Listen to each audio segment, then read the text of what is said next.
Hello viewers, welcome back to my channel. I'm your max teacher Sia.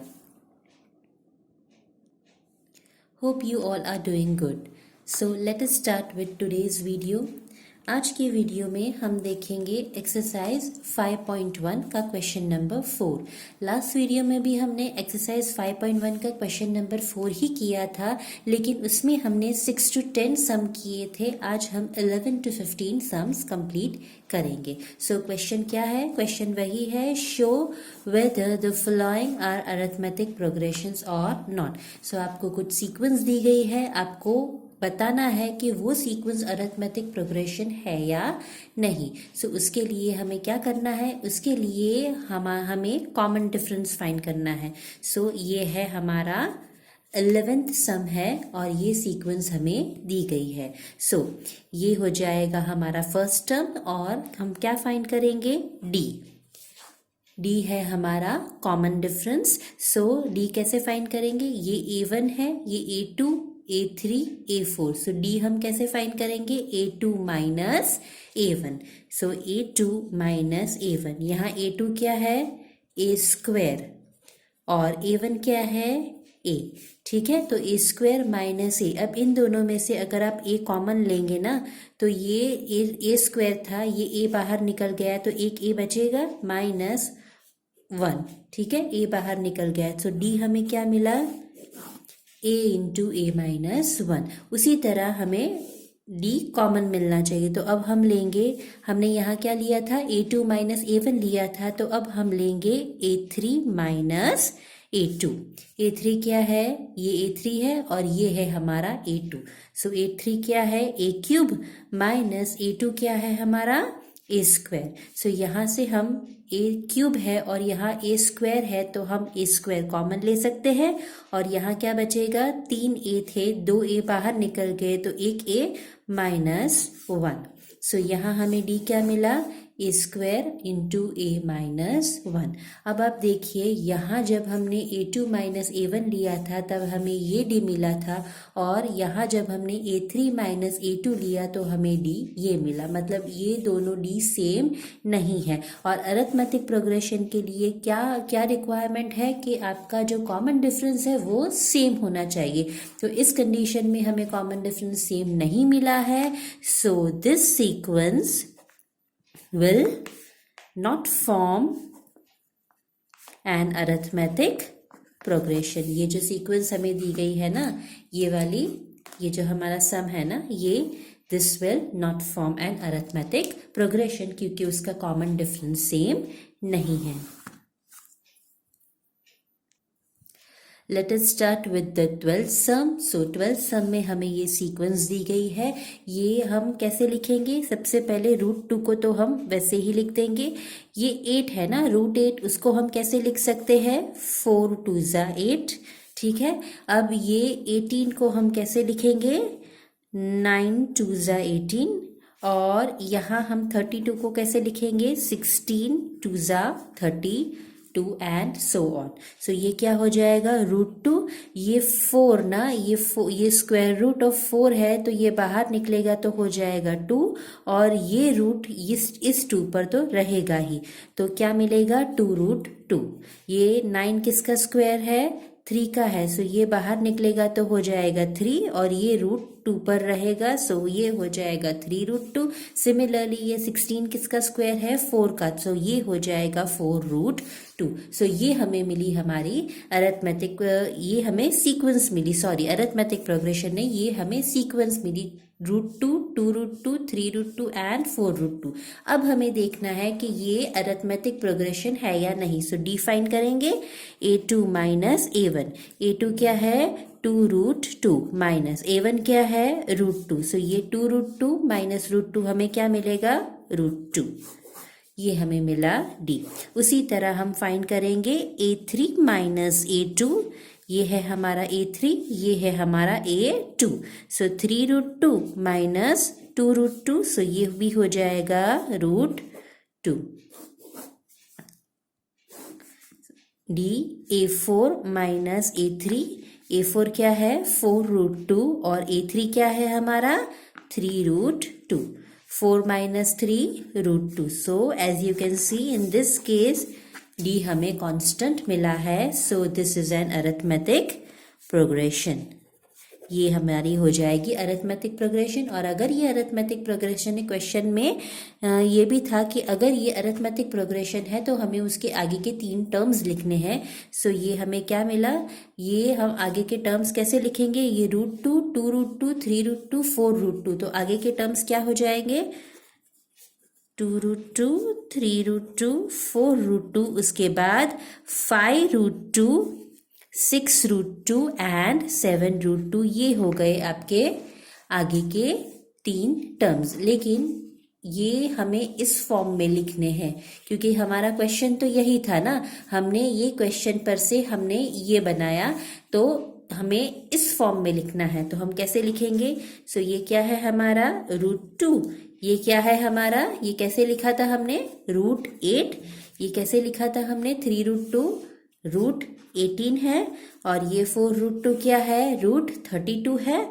उसी तरह ये जो 5√2 है ना, ये 5 जब अंदर जाएगा ये स्क्वायर रूट के अंदर तो वो हो जाएगा 25. सो 25 2 हो जाएगा 50. तो यहाँ हमें मिलेगा √50. ओके, फिर ये जो 6 है जो अंदर जाएगा तो वो हो जाएगा 36 एंड 36 2 हमें मिलेगा 72.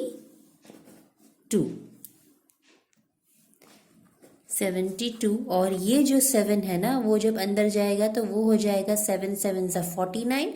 49 2 हमें मिलेगा 98. सो ये हो गए हमारे बाकी के 3 terms. Okay, late us start with the 13th सम. ये है हमारी सीक्वेंस. सो इसे हम कैसे लिखेंगे, √3 में तो कोई चेंज नहीं होगा. इसको हम कैसे लिख सकते हैं, इसे हम लिख सकते हैं 3 2 6, इसे हम लिखेंगे 3 3 9, और इसे हम लिखेंगे 3 4 12. ओके, सो यहाँ आप देखेंगे यहाँ ये √3 है, यहाँ √3 इंटू 2 है, यहाँ √3 इंटू 3 एंड √3 इंटू 4 है. सो ये जब हम माइनस करेंगे ना तो इसका कॉमन डिफरेंस सेम नहीं आएगा. ठीक है, सो अगर आप ऐसे लिखेंगे तो ये हो जाएगा √3 √2, ये हो जाएगा √3 और ये हो जाएगा हमारा √3 एंड 4 जब हम बाहर निकालेंगे तो वो हो जाएगा 2.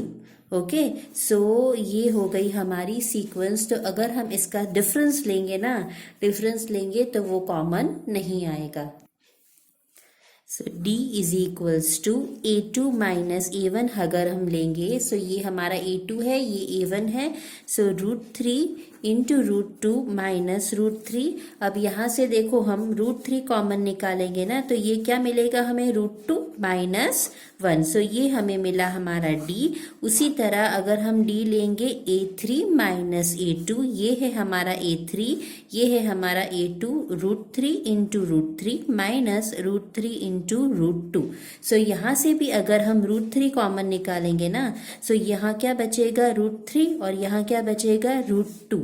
So as you can see यहाँ आप देख सकते हैं ये D सेम नहीं आया है. So this is not an arithmetic progression. Let us start with the 14th sum. So ये सीक्वेंस दी है, इसे हम कैसे लिखेंगे, 1 स्क्वायर हो जाएगा 1, 3 स्क्वायर हो जाएगा 9, 5 स्क्वायर हो जाएगा 25 और 7 स्क्वायर हो जाएगा 49. हमें D फाइंड करना है तो D कैसे फाइंड करेंगे, A2 माइनस A1, ये है हमारा A2, ये है हमारा A1, 9 माइनस 1 हो जाएगा 8. उसी तरह D हम फाइंड करेंगे A3 माइनस A2. सो ये क्या है 25 माइनस 9. सो ये हमें मिलेगा 16. ठीक है, सो यहाँ हमें D मिला 8, यहाँ हमें D मिला 16. सो D सेम नहीं है. So this sequence will not form an arithmetic progression. Let us start with the 15th sum. So ये सीक्वेंस दी है, इसे हम कैसे लिखेंगे? 1 स्क्वायर हो जाएगा 1, 5 स्क्वायर हो जाएगा 25, 7 स्क्वायर हो जाएगा 49, ये है 73 and so on. So D find करेंगे हम। So D is equals to A2 minus A1। 25 ये A2 है, ये A1 है, 25 माइनस 1 ये हो जाएगा 24। ओके, सो डी हम A3 माइनस A2 भी लेंगे। सो A3 क्या है हमारा 49 और ये है हमारा 25। 49 माइनस 25, सो ये भी हमें मिलेगा 24। सो यहाँ भी हमें D सेम मिला। अब हम करेंगे A4 माइनस A3, ठीक है। सो A4 क्या है 73 और A3 क्या है हमारा 49। सो इसमें हमें क्या मिलेगा? इसमें भी हमें मिलेगा 24। So as you can see यहाँ डी हमारा सेम है। So this will form and arithmetic progression. So ये सीक्वेंस हमारी हो जाएगी अरिथमेटिक प्रोग्रेशन। तो अब हमें अगर ये अरिथमेटिक प्रोग्रेशन है तो इसके बाद वाले हमें 3 और टर्म्स लिखने हैं। सो क्या होंगे हमारे आगे के टर्म्स? इसमें हमने किया था 1, 25, 49 और 73 है ना। सो इसमें हमें आगे 24 ऐड कर देना है। तो क्या है 1, 25, 49, उसके बाद है क्या है 73। सो 73 उसके बाद हमारा कॉमन डिफरेंस क्या मिला था? हमें यहाँ मिला था कॉमन डिफरेंस 24। सो अब हमें यहाँ आगे 24 ऐड कर देना है। सो 73 उसके बाद होगा 24। सो क्या मिलेगा हमें 97। उसके बाद 97 में और हम 24 ऐड कर देंगे तो हमें मिलेगा 121 और 121 में और आगे हम 24 ऐड कर देंगे तो हमें मिलेगा 145। सो कैसी थी सीक्वेंस? क्या लिखी थी हमने?